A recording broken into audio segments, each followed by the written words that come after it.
Hello everyone. स्वागत है आप सबका learning with Gautam YouTube channel में। तो आज के इस वीडियो में हम करने वाले हैं क्लास 12th होम साइंस के यानी कि गृह विज्ञान के most important objective question answer को, जो कि आपके आने वाले एग्जाम के लिए काफ़ी ज़्यादा महत्वपूर्ण प्रश्न रहने वाला है। तो आप लोग वीडियो को अच्छे से ध्यानपूर्वक और लास्ट तक जरूर देखिएगा। तो चलिए शुरू कर लेते हैं फर्स्ट क्वेश्चन से। और पहला क्वेश्चन है हमारा, जल प्रदूषण किसके लिए हानिकारक होता है। जल प्रदूषण जो होता है ना, ये किसके लिए हानिकारक होता है? तो जलीय जीव के लिए भी होता है, यानी कि जो जल में जीव रहते हैं उनके लिए भी, मनुष्य के लिए भी, और कृषि यानी कि खेती के लिए भी। यानी कि ऑप्शन नंबर डी हो जाएगा, इनमें से सभी। इनमें से सभी के लिए जल प्रदूषण जो है ये हानिकारक होता है, यानी कि ऑप्शन नंबर डी हो जाएगा। अगला क्वेश्चन है, FPO मार्क वाला जो खाद्य पदार्थ है वो कौन सा है? तो जैम हो गया, जेली हो गया, अचार हो गया, ये तीनों जो है ये FPO वाला मार्क वाला खाद्य पदार्थ है, यानी कि ऑप्शन नंबर डी हो जाएगा, इनमें से सभी। अगला क्वेश्चन है, निम्न में से यानी कि जो चार ऑप्शन दिया हुआ है इनमें से कौन एक सुरक्षात्मक पोषक तत्व है? सुरक्षात्मक पोषक तत्व कौन है? चार ऑप्शन में से आपको बताना है। तो कार्बोहाइड्रेट, विटामिन और वसा, ये तीनों क्या है? तो एक सुरक्षात्मक पोषक तत्व है, इसलिए ऑप्शन में इसका डी हो जाएगा, इनमें से सभी। ये सभी क्या है? तो सुरक्षात्मक पोषक तत्व है। अगला क्वेश्चन है, प्रोटीन का सर्वोत्तम स्रोत क्या होता है? तो प्रोटीन का सर्वोत्तम स्रोत जो है वो होता है मांस, मछली एवं अंडा। मांस, मछली एवं अंडा जो होता है ये प्रोटीन का सबसे अच्छा स्रोत माना जाता है, ऑप्शन नंबर ए हो जाएगा। अगला क्वेश्चन है, निम्न में से कौन परीक्षक पदार्थ के रूप में इस्तेमाल किए जाते हैं? चार ऑप्शन में से आपको बताना है कौन परीक्षक पदार्थ के रूप में इस्तेमाल किए जाते हैं। तो सिरका, तेल और नमक, ये तीनों जो है ये परीक्षक पदार्थ के रूप में इस्तेमाल किए जाते हैं, यानी कि ऑप्शन नंबर डी हो जाएगा, इनमें से सभी। अगला क्वेश्चन है, निम्न में से कौन कुपोषण का एक प्रकार है? चार ऑप्शन में से आपको बताना है कुपोषण का एक प्रकार कौन है। तो देखिए, अल्प पोषण और अति पोषण दोनों जो है ये कुपोषण का एक प्रकार ही है, इसलिए ऑप्शन नंबर हो जाएगा इसका सी। ए और बी दोनों, ये दोनों क्या है? तो कुपोषण का एक प्रकार ही है। अगला क्वेश्चन है, सुजनी सुई शिल्प किस राज्य का शिल्प है? कई बार आपको बता चुके हैं और काफ़ी ज़्यादा ये इंपॉर्टेंट क्वेश्चन है कि सुजनी सुई शिल्प जो है ये किस राज्य का शिल्प है? तो बिहार राज्य का है, ऑप्शन नंबर सी हो जाएगा। अगला क्वेश्चन है, बैगनी रंग है। तो बैगनी रंग जो है ये प्राथमिक रंग है, द्वितीयक रंग है या तृतीयक रंग है? तो याद रखना है बैगनी रंग जो है ये प्राथमिक रंग है, ऑप्शन नंबर ए हो जाएगा। अगला क्वेश्चन है, प्रदूषण के कारण किस संसाधन की गुणवत्ता खराब नहीं होती है? तो प्रदूषण के कारण जो है ये सूर्य की रोशनी तो कभी खराब ही नहीं होती है, ऑप्शन नंबर ए हो जाएगा। देखिए, होम साइंस में क्या होता है, कई सारे ऐसे क्वेश्चन होते हैं जो कि आपके व्यवहारिक ज्ञान पर ही बन जाते हैं, यानी कि व्यवहारिक ज्ञान से ही आपके बन जाएंगे होम साइंस में अधिकतर प्रश्न।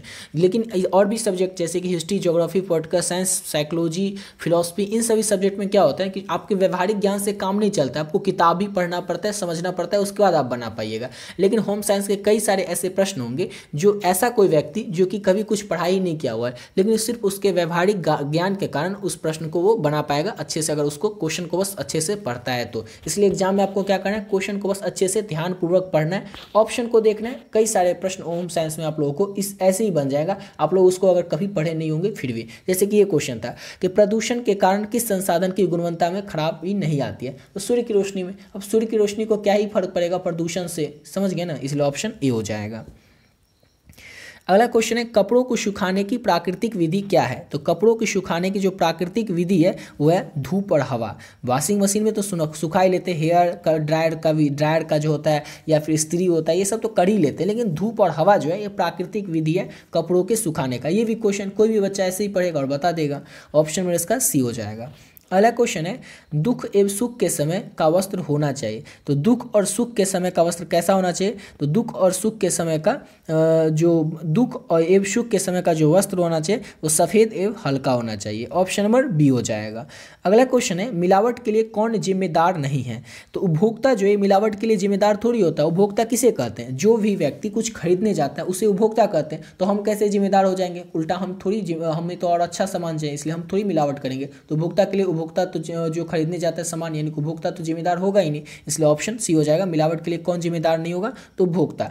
जो उत्पादक होगा, जो वितरण करने वाला होगा, जो खुदरा विक्रेता होगा, ये सभी क्या होते हैं? तो मिलावट के लिए जिम्मेदार होते हैं। बताइए, ये क्वेश्चन भी कोई मामूली सा व्यक्ति भी बता देगा और वो पढ़ाई नहीं कभी किया होगा फिर भी।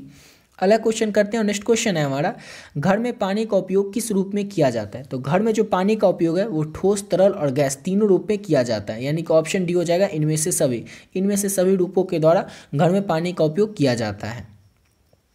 अगला क्वेश्चन है, हरी पत्तेदार सब्जियों में पाया जाता है। तो हरी पत्तेदार सब्जियों में क्या पाया जाता है, तो खनिज लवण पाया जाता है हरी पत्तेदार सब्जियों में, ऑप्शन नंबर सी हो जाएगा। और अगला क्वेश्चन करने से पहले आपको बताना चाहेंगे कि अगर अभी तक आप लोग होम साइंस के इंपॉर्टेंट गेस क्वेश्चन का पीडीएफ नहीं लिए तो किस तरह से ले सकते हैं और इस पीडीएफ में आप लोगों को क्या क्या मिलेगा। ऑलरेडी बहुत सारे बच्चे जो हैं पहले से इस पीडीएफ को ले चुके हैं और अच्छे तरीके से अपनी तैयारी कर भी रहे हैं। तो जो भी बच्चे पहले से इस पीडीएफ को ले लिए, वीडियो को थोड़ा स्किप करके आप लोग अगले क्वेश्चन से देख लीजिएगा। जो लोग अभी तक इस पीडीएफ को नहीं लिए उनको बता दें इसमें आप लोगों को क्या क्या मिलेगा और किस तरह से आप लोग इस पीडीएफ को ले सकते हैं, समझ गए।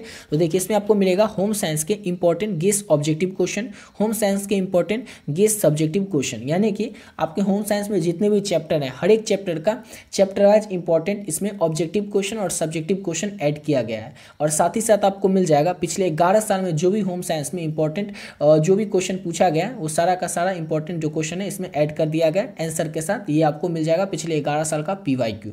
इतना सब कुछ मिल रहा है और ये सब कुछ इतना आपको मिल रहा है केवल और केवल 20 रुपीज़ यानी कि 20 रुपये में ही मिल रहा है। इतना कम इसका प्राइस इसीलिए रखें ताकि हर एक बच्चा ले सकेगा, इसको एफोर्ड कर सकेगा।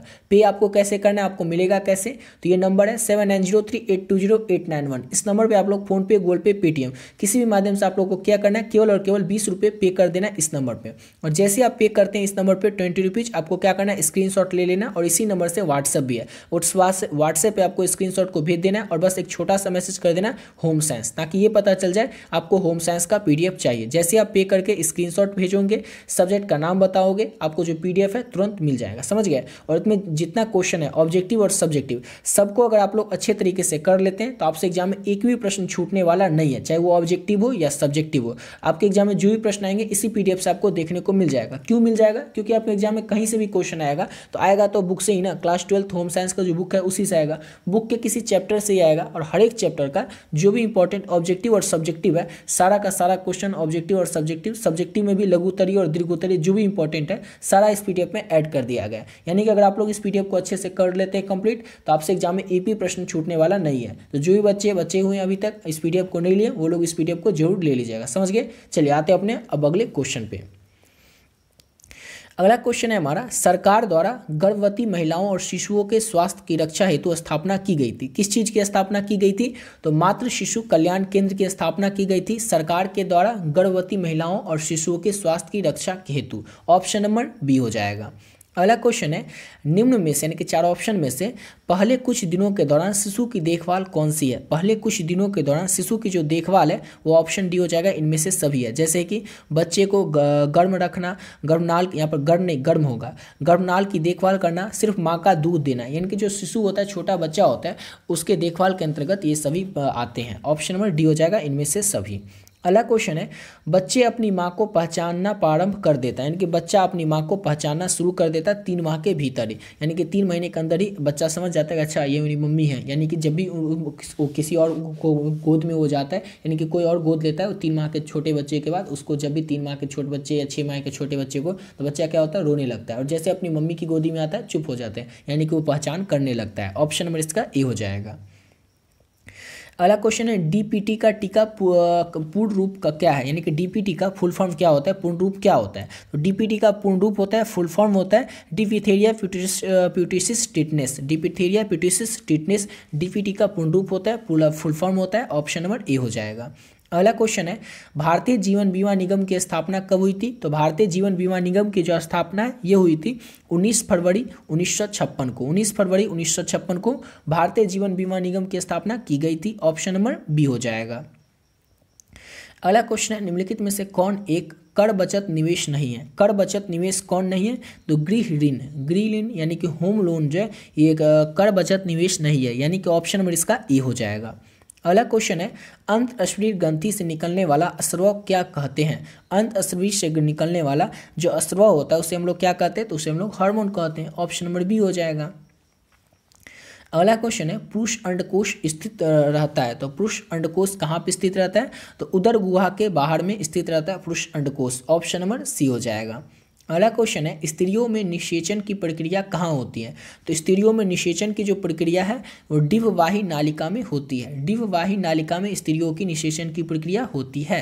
अगला क्वेश्चन है, कौन सी ग्रंथि वृद्धि हार्मोन स्रावित करती है? कौन सी ग्रंथि जो है वो वृद्धि हार्मोन को स्रावित करती है? तो पिट्यूटरी ग्रंथि, पिट्यूटरी ग्लैंड जो होता है, ग्लैंड को हिंदी में ग्रंथि कहते हैं, तो पिट्यूटरी ग्रंथि, पिट्यूटरी ग्लैंड जो है हार्मोन को स्रावित करती है। ऑप्शन नंबर सी हो जाएगा। अगला क्वेश्चन है, भारत में नदी के प्रदूषण का प्रमुख स्रोत क्या है? तो भारत में नदी के प्रदूषण का प्रमुख स्रोत जो है वो अनुपचारित सीवेज है। बहुत सारे ऐसे सीवेज है, बहुत सारे ऐसे नाले हैं जिसको कि नदी में ही डायरेक्ट क्या किया जाता है, तो उसको खोल दिया जाता है, जिससे क्या हो जाते हैं, नदी जो है प्रदूषित होते हैं। और इसका एग्जाम्पल आप देख सकते हैं यमुना नदी, जो कि कितना ज़्यादा प्रदूषित हो चुका है इन्हीं सभी कारणों से। अगला क्वेश्चन है हमारा, श्वसन तंत्र से संबंधित रोग किसके कारण होते हैं? श्वसन तंत्र से संबंधित रोग जो है किसके कारण होते हैं? तो वायु प्रदूषण के कारण होते हैं। ऑप्शन नंबर सी हो जाएगा। अगला क्वेश्चन है, खुले में शौच करने से कौन सा रोग फैलता है? तो खुले में शौच करने से दस्त, टाइफाइड या पीलिया जो रोग होता है ये फैलता है। ऑप्शन नंबर ए हो जाएगा। अगला क्वेश्चन है, कच्चे रंगों के कपड़े धोते समय पानी में क्या मिलाया जाता है? तो कच्चे रंग के कपड़े को धोते समय पानी में सिरका मिलाया जाता है, यानी कि ऑप्शन नंबर ए हो जाएगा, सिरका को मिलाया जाता है। अगला क्वेश्चन है, निम्न में से किन कपड़ों को इस्त्री करने की आवश्यकता नहीं होती है? तो जो जूट से बने हुए कपड़े होते हैं इनको इस्त्री करने की जरूरत नहीं होती है। ऑप्शन नंबर डी हो जाता है, आयरन करने की जरूरत नहीं होती है जूट से बने कपड़ों की।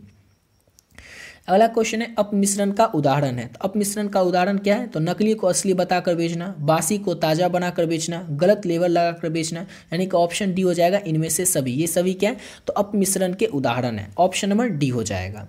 अगला क्वेश्चन है, कैल्शियम का सर्वोत्तम स्रोत क्या होता है? तो दूध या फिर दूध से बने हुए जो पदार्थ होते हैं वो होते हैं कैल्शियम के सर्वोत्तम सबसे अच्छे स्रोत। याद रखिएगा, इंपॉर्टेंट क्वेश्चन है, मोस्ट इंपॉर्टेंट क्वेश्चन, और आपसे एग्जाम में पूछा जा सकता है कि कैल्शियम के जो मुख्य स्रोत हैं वो तो समझ गए कि दूध और दूध से बने हुए पदार्थ हैं, लेकिन कैल्शियम लाभदायक किसमें होता है? तो याद रखिएगा, हड्डियों के लिए और दांतों के लिए कैल्शियम जो है वो लाभदायक होता है।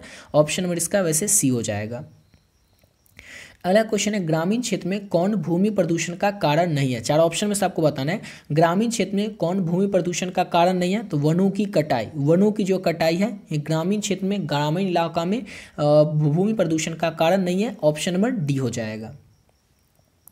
अगला क्वेश्चन है, समानता गर्भावस्था जो है ये कितने हफ्तों का होता है? तो 40 हफ्तों का होता है और 280 दिन का होता है, इसको भी याद रखिएगा।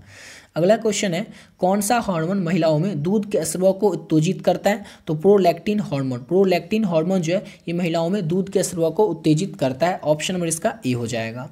और लास्ट क्वेश्चन है हमारा, शीतलता प्रदान करने वाले रंग का प्रयोग किस रूम में करना चाहिए? तो जो शयन कक्ष होता है, सोने का हमारा कक्ष होता है, उस कक्ष में शीतलता प्रदान करने वाले रंग का हमें प्रयोग करना चाहिए। ऑप्शन नंबर इसका ए हो जाएगा।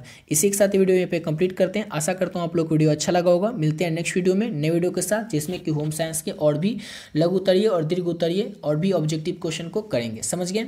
और ऊपर जो आपको PDF बताएं, उस PDF को अगर अभी तक आप लोग नहीं लिए तो उसको आप लोग जरूर लीजिएगा। उसमें जितना ऑब्जेक्टिव क्वेश्चन है, सब्जेक्टिव क्वेश्चन है, सबको अगर आप लोग अच्छे से कर लेते हैं तो आपसे एग्जाम में एक भी प्रश्न छूटने वाला नहीं। सारा प्रश्न आप लोग को उसी PDF से देखने को मिल जाएगा, क्योंकि बता ही चुके हैं क्वेश्चन कहीं से भी आएगा तो आएगा तो बुक से ही, बुक के किसी चैप्टर से।